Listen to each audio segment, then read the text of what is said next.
Olá pessoal, estamos aqui na Casa Vermelha mais uma vez para mais uma edição do nosso bate-papo, dessa vez com a satisfação de receber aqui a visita do Gilney Viana. Gilney é professor da UNB, foi professor também da Universidade Federal do Mato Grosso, é graduado em Medicina, ministrou aulas nesse curso, também coordenou o projeto Direito à Memória e Verdade da Secretaria de Direitos Humanos da Presidência da República, isso ainda no governo da Presidenta Dilma. No governo Dilma, exatamente. E atualmente é o secretário nacional de Meio Ambiente do Partido dos Trabalhadores. Gilney, seja bem-vindo aí à Casa Vermelha, é uma grande alegria recebê-lo realmente. Já havíamos conversado por ocasião do Congresso do Partido dos Trabalhadores, recentemente em Brasília, mas infelizmente você chega a Fortaleza num momento de retrocesso do ponto de vista da legislação ambiental. Recentemente, a Câmara Municipal aprovou a Lei de Desocupação do Solo e, como é usual nesses golpes que são aprovados agora, aplicados no Parlamento, na véspera da votação surgiu uma emenda extinguindo a área de relevante interesse das dunas do Cocó, que são dunas milenares aqui no caminho da praia de Fortaleza, onde há mais de 170 espécies vegetais, entre elas algumas que só existem naquela região, dezenas de espécies animais que cumprem um papel ecológico importante no equilíbrio da vida na cidade e, lamentavelmente, isso passou na Câmara, foi sancionado pelo prefeito um dia depois, atendendo a uma demanda do Sindicato da Construção Civil, uma demanda das grandes empreiteiras aqui em Fortaleza. Corta agora para o plano nacional. Sim. Temos o governo golpista de Michel Temer propondo a extinção da RENCA, da Reserva Nacional do Cobre, mais uma vez também atendendo ao interesse do grande capital. Qual é o momento da luta ambiental no país, na sua avaliação como militante dessa área já há bastante tempo? Ô Guilherme, é um prazer estar contigo aqui. E estar contigo na Casa Vermelha, que me ensinou muito com um parlamentar. Ele deve lidar na sua relação do seu mandato com o povo. É uma casa aberta, onde as pessoas podem entrar, te consultar e pode contribuir criticamente para o mandato. Obrigado. Segunda coisa é que nós vivemos um momento histórico muito difícil.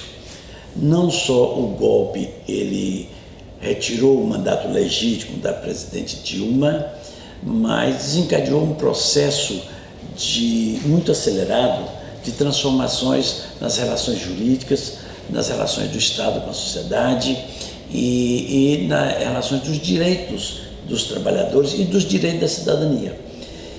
Particularmente, entre os direitos da cidadania, os mais atacados neste momento são os direitos ambientais. Quando, durante 3 décadas, nós tivemos sucessivos ganhos na legislação ambiental e na efetivação desses direitos. Desde a Constituição de 2008, de 88, desculpa, nós conseguimos alargar o horizonte das unidades de conservação, das terras indígenas, depois, mais tarde, dos territórios quilombolas, de tal forma que parecia que nós íamos atingir as metas e os compromissos internacionais do Brasil, de você ter preservação de todos os ecossistemas de uma faixa de 10% a 20% de áreas protegidas, inclusive as áreas costeiras, particularmente as dunas, entendeu? Os estuários e os mangues, os manguezais, que estão particularmente aqui no Nordeste bastante atacados pela especulação imobiliária, pela a plantação, exploração sistemática de fazendas de crustáceos, né, de camarão, você entendeu? E nem sempre com os cuidados que deveriam existir. Neste caso, nós estamos presenciando na esfera municipal o que está ocorrendo na esfera estadual. Quer dizer, a pressão do capital, especialmente o capital especulativo, da especulação imobiliária, ele sobrepõe os seus interesses particulares aos interesses da sociedade. Porque, na verdade, quando vocês tiveram a vitória aqui na preservação daquela unidade de Socorro, não é isso? Do Cocó, quando se está comemorando a vitória, de repente lhe sobrepõe um atraso, uma ameaça a um ecossistema muito... Para você ter uma ideia, a lei foi aprovada em 2009, na gestão da ex-prefeita Luiziane Lins, foi sancionada uma lei que saiu da Câmara, foi sancionada pela prefeita Luiziane Lins, e agora, o que nós estamos em 2017, 8 anos depois, a mesma Câmara que institui uma área como de relevante interesse ecológico, volta atrás e revoga essa decisão, no momento em que a gente vive uma crise ambiental que ameaça a vida no planeta, Sim. quando as cidades tinham que estar criando novas áreas ou protegendo o pouco que resta.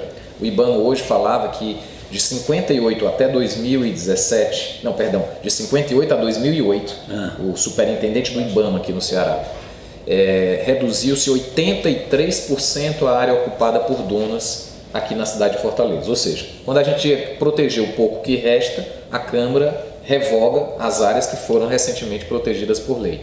Isso a serviço do capital. É uma nova etapa, como é que é a relação disso na luta de classes, no direito da cidade? Como é que você vê? O direito da cidadania. Veja bem, não só luta de classe, mas as lutas identitárias, as lutas ambientais que entrelaçam e sobrepõem a luta de classe também.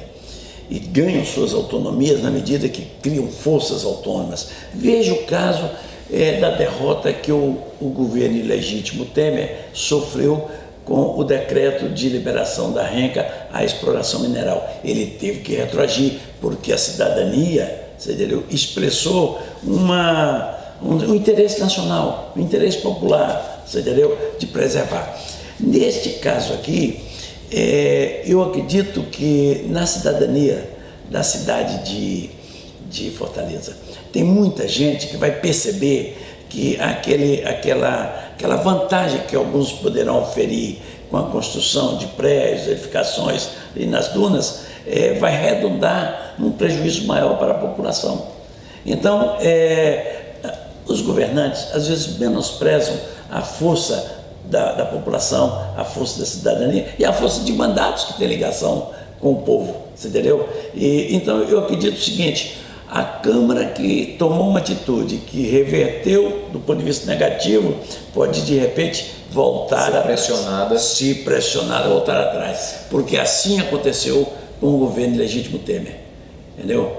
Não dá mais, né? Não dá mais para esse tipo de medida passar dessa forma. E sobretudo uma emenda aparecendo de um dia para o outro. Não, né? Eu pergunto assim, eles fizeram audiência pública para aprovar isso? Olha isso que absurdo. Um ano e meio de discussão na Câmara Municipal da Lei de Desocupação do Solo. A lei tem 283 artigos. Foram feitas 8 audiências públicas e em nenhuma dessas audiências esse assunto foi tratado, nem por vereador nem por governo.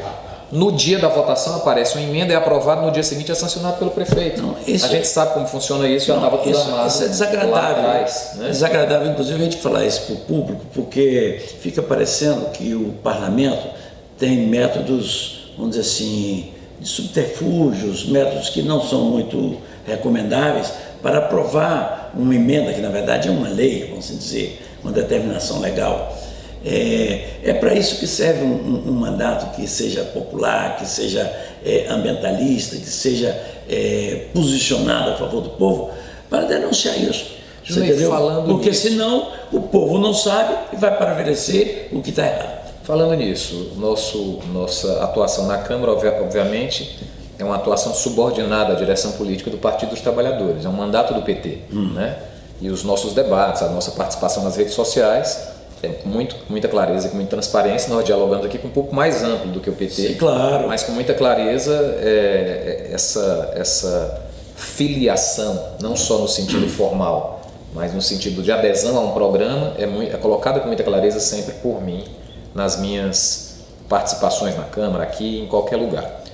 Você é coordenador do nosso setorial de meio ambiente, é secretário nacional de meio ambiente do Partido dos Trabalhadores. Inclusive, pouca gente sabe que o PT internamente se organiza nesses setoriais. Tem lá o setorial de educação, de meio ambiente, de direitos humanos, que elaboram políticas, pessoal articula com a sociedade. O pessoal, às vezes, nesse esforço de desconstituir os partidos operários, tem jogado em cima do Partido dos Trabalhadores todos os defeitos do sistema político e nem conhece a dinâmica interna do PT que envolve isso. Gilney é o secretário de meio ambiente. Qual é a minha questão para você? O tema de meio ambiente, ao longo das últimas décadas, adquire um protagonismo no mundo todo. No mundo inteiro. um protagonismo nas agendas do governo. Recentemente, na Convenção do Clima, a presidenta Dilma, o governo brasileiro, teve um papel com um pouco mais de proeminência, forte nessa questão. Nós estamos nos aproximando de um novo período eleitoral, né? Se os golpistas deixarem, teremos eleições presidenciais, né? Quais são os pontos que você considera fundamental para um programa no campo ambiental, né, para a sociedade brasileira, tendo em vista os programas que serão apresentados pelos diversos candidatos agora? Olha, eu acho o seguinte, nós não podemos dissociar economia, social e ambiental. A nossa concepção de um programa de governo que seja ambientalmente sustentável, socialmente justo e economicamente democrático, que promova também o desenvolvimento, ele tem que ter o princípio da sustentabilidade ambiental. Para que quando você programar um projeto econômico, você tem que olhar os danos e os ganhos que ele pode possibilitar. E se houver danos, como você repará-lo, você entendeu? Para que as próximas gerações elas não sejam prejudicadas nos seus direitos ambientais e nos seus direitos de vida, de sobrevivência. Primeira coisa é isso. E o que isso implica? Isso implica que nós não podemos ter desenvolvimento a qualquer preço. Nós não podemos investir, você entendeu, em áreas de risco, ambiental que podem destruir um patrimônio natural, deletar, literalmente, usando esse termo moderno, espécies endêmicas daquele local e ameaçar a vida no planeta.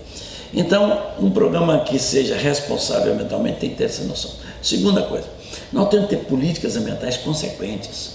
Veja o caso, um governo, um país como o nosso, que é mega diverso, onde nós temos a Amazônia, temos Cerrado, temos a Caatinga, temos o nosso sistema costeiro muito rico em espécies e riquezas também, que podem ser exploradas, ao contrário de que o povo pode pensar que nós ambientalistas somos contrários à exploração e outros recursos naturais. Não somos. É que a ciência já nos possibilitou o conhecimento de cada ecossistema, ele tem um limite da capacidade de exploração sobre o qual você não pode passar. Então você explora, espera que ele regenere e suporte aquele impacto, aquela pressão que você causou. Pois bem, então não é uma questão de religião, não é uma questão de uma crença, entendeu, de que não possa ter investimento, não possa ter indústria, não possa ter agricultura. Não, tudo isso pode e é necessário para a vida moderna. Acontece que nós já temos consciência suficiente para fazer uma coisa e ao mesmo tempo precisar ao mesmo ambiente. Terceira coisa, nós estamos aí às portas de uma conferência mundial sobre águas. E literalmente no Brasil, em muitas regiões, nós estamos com crise hídrica, ou seja, ameaças. No Ceará, com no 6 Ceará anos também. de estiagem. 6 anos de estiagem. Então, aguardando aí as águas do Velho Chico para ajudar, elas vão ajudar mais ou menos com 8 a 10% da necessidade hídrica do estado, né? Espera-se em janeiro comece a bombear água aqui para o Ceará. Mas o problema aqui estava até racionamento de Mas em Brasília tem racionamento de água, São Paulo tem racionamento de água, ameaçaram as cabeceiras, né, e os mananciais não conseguem repor o tamanho da demanda, você entendeu? Então, literalmente, nós estamos numa crise hídrica, e talvez mundial, talvez global, nós estamos marchando para isso. Então, um governo que seja ambientalmente responsável tem que atentar para isso e tem que ter um programa que escalone. E um dos maiores problemas do uso da água é o uso superdimensionado da irrigação da agricultura moderna, particularmente do agronegócio. Eles ocupam quase 70% da água, entendeu, que retira dos rios. E é por isso que o uso da água da canalização do Rio São Francisco, da transposição, tem que ser bem medida, porque nós não podemos aceitar que o uso do agronegócio sobreponha o uso humano, você entendeu? Para satisfazer as necessidades de alguns animais e alguns humanos, claro. Você entendeu? Isso é fundamental para a vida. Então, tem uma obra que é justificável historicamente, mas ela tem que ser ambientalmente saber usar, porque senão pode marchar contra as gerações futuras. Finalmente, nós temos cidades que viraram insustentáveis. Impermeabiliza tudo, entendeu? A água das chuvas não são suficientemente canalizadas. Quando fala da questão ambiental, obviamente, porque não podemos fugir disso, falar das reservas, sim, da Amazônia. Mas se você for refletir sobre a vida das pessoas concentrada nas cidades, eu acho que 70% da população Sim. mora nas cidades, a sustentabilidade ambiental das cidades adquire um protagonismo muito forte. Gilney, você não acha que esse tema, a despeito de todo esse cenário que nós colocamos de protagonismo político no mundo todo da questão ambiental, aqui no Brasil, ainda parece secundário no debate político? Parece. E a ocupação territorial de um ecossistema que é artificial, que é a cidade, que sobrepõe os ecossistemas naturais e que nem sempre tiveram cuidados anteriores, porque a cultura, o conhecimento não era suficiente para tal, ou também a colonização predatória que constituía as cidades costeiras do Brasil, não possibilitaram que tivesse esse devido cuidado. Mas agora nós temos conhecimento, a população demanda que nós tenhamos mais responsabilidade sobre isso. Então, não podemos aceitar situações ou soluções fáceis, sabe? Aquelas situações assim, olha, o rio passa aqui, vamos canalizar o rio. Sim, mas o rio precisa de margem. Você não pode transformar o rio num canal, e geralmente canal de esgoto. Cansaram de fazer isso em Fortaleza. E fazem isso sistematicamente. Soterrando lagoa, canalizando o rio. Então você está diante disso. Não admitamos situações em que as pessoas apresentam, vamos dizer assim, soluções convenientes, soluções fáceis. Não, questão ambiental não pode ser tratada de uma forma leviana. Então nós não podemos colocar as dunas, como já se fez lá em Natal, você entendeu? Aí no Rio Grande do Norte, onde as construções estão na beirada da praia sobre as dunas, você entendeu? De uma forma muito absurda. Segundo, não podemos ficar canalizando os rios. Terceiro, o microclima da cidade é muito importante, que nós temos parques, unidades de conservações, áreas de relevante interesse ecológico, isso é fundamental. Terceiro, nós temos que ter mobilidade, essa cidade entulhada de carros, inevitavelmente nós vamos ter uma legislação para isso. As grandes cidades, Tóquio, Singapura, México, Londres, já tem limitações de trânsito no seu downtown, no seu centro. Você entendeu? Então, provavelmente, isso vai acontecer aqui também. É inviável qualidade de vida numa cidade com mais de 1 milhão de habitantes, em que o meio preferencial de deslocamento é o automóvel individual. O automóvel individual. E muitas vezes você usa o coletivo, aquele coletivo inadequado, que usa o combustível assim, de alta... Não tem acessibilidade. Não tem acessibilidade. Então, nós estamos diante de um problema complexo mesmo, e eu acho que esse problema nem sempre é tratado pela vereança, pela Câmara, e nem sempre é tratado pelo Poder Público Municipal. Então, muitas vezes você não tem zoneamento, você não respeita a lei, né, de zoneamento, das normas. Então, essas coisas precisam ser... Eu sei que é difícil para um mandato sozinho, como é o seu, Guilherme, dar conta de tudo isso, mas é importante que você dialogue com a população para falar assim, esse mandato está aberto a aceitar o desafio de defender uma cidade sustentável. Bom, passou rápido, você viu, esse foi o nosso papo com o professor Gilney Amorim Viana, da Universidade de Brasília, secretário nacional de Meio Ambiente do Partido dos Trabalhadores. Nós nos encontramos no próximo bate-papo. Muito obrigado, Gilney. Eu te agradeço. Na Casa Vermelha. Um grande abraço. Sucesso.